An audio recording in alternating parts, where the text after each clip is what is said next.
প্রিয় দেশবাসী, বিশেষ করে এই চলমান পরিস্থিতিতে বন্যায় ক্ষতিগ্রস্ত এই এলাকাবাসী সকল ভাই বোনেরা যে যেখানে আছে, আল্লাহর কাছে আমরা প্রথমেই প্রার্থনা করি আল্লাহ যেন তাদেরকে অতি তাড়াতাড়ি এই বিপদ সেরে ওঠার, এই বিপদ থেকে উদ্ধারের তৌফিক আল্লাহ তাদেরকে দান করেন।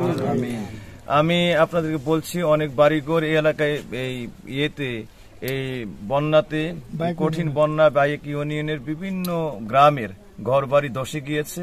এখন শ্যামপুরের একটি বাড়িতে আমরা আছি, একবারে ঘরটি ধসে মাটির মধ্যে মিশে গিয়েছে। এই বাড়িঘরের অধিবাসীরা একদম নিরাহারা হয়ে পড়েছেন।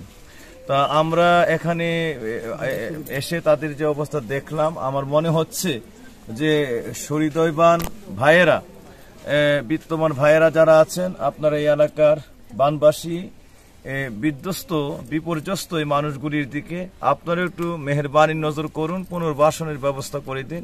আমরা আমাদের কসবা উপজেলার আহলুস সুন্নাত ওয়াল জামাতের পক্ষ থেকে এবং আমিও পুরকুল গাউসিয়া হাবিবিয়া দরবার শরীফের পক্ষ থেকে আমাদের যতটুকু সাধ্য হচ্ছে আমরা বিভিন্ন জায়গায় একটু সহায়তা করে যাচ্ছি। এটা নামে মাত্র, তেমন কিছুই না।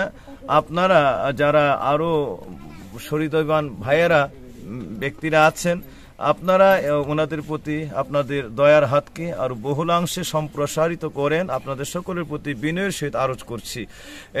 ওনারা এই ক্ষতি কাটিয়ে উঠতে বিশাল টাকা পয়সার প্রয়োজন। এই এলাকার বানবাসী মানুষদের দিকে আপনারা একটু মায়ার নজর দেন, একটু দয়ার নজর করেন, সকলে একটু আপনারা সাহায্যের হাত বাড়ান। সকলের প্রতি আর্জি রেখে আমি আমার এই বিনীত আরজকে শেষ করছি। আমি আবার আপনাদের কাছে এই বানবাসী মানুষদের পাশে একটু সহায়কের ভূমিকায় আপনারা তাদের পাশে দাঁড়ানোর জন্য আমি আবার আপনাদেরকে বিনীত আরজ করছি। আসসালামু আলাইকুম।